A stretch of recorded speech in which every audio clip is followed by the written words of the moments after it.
What's up, guys? Question for you. Have you ever noticed that when you pick up a DSLR or mirrorless camera like this, you're always shooting horizontally? But then when you pick up your phone camera, you're always shooting vertically? Well, that's probably because you're letting the design and shape of these cameras choose for you instead of you choosing the orientation yourself. You see, orientation, whether it's horizontal or vertical, isn't about convenience. It's actually one of the quickest ways to control the feel of your photo or video. Now, for decades, movies and TV have always been shot horizontally, and that's because it matches how our eyes naturally see the world. You know, we see wider rather than tall. And that's why horizontal photographs, like beautiful landscapes or group shots and storytelling scenes, they work really well. It gives your subject room to breathe and create a sense of openness. Now, vertical emphasizes height and intimacy. And that's why portraits feel stronger vertically than they do horizontally. The frame echoes the human body, right? Vertical orientation is actually the default for social media platforms today. Platforms on your phone like Instagram stories, TikTok, YouTube shorts, they all encourage that vertical format.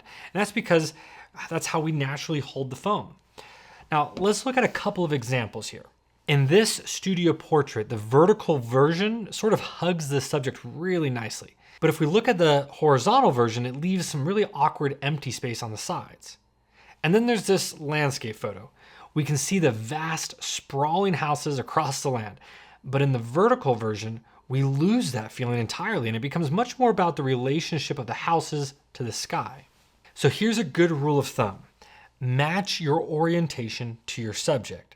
For example, if you're photographing a tall building or a person standing up, then vertical makes a lot of sense. If you shoot that building or the person horizontal, you might have lots of empty space on the left and on the right that doesn't really add anything. But are you photographing a large mountain range or a group of friends all lined up? Well, then horizontal feels very natural.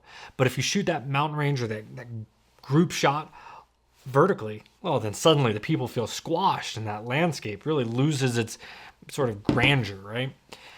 Now, of course, you can always break the rules. Sometimes an unusual orientation can create tension or surprise. But if your subject feels awkward in the frame, that's usually a sign that the orientation isn't quite working.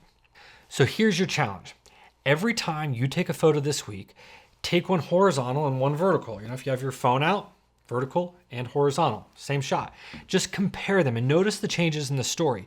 See if one feels really awkward or if one feels just right. You know, because in the end, orientation is all about choosing how your viewer sees the world that you're seeing through your lens.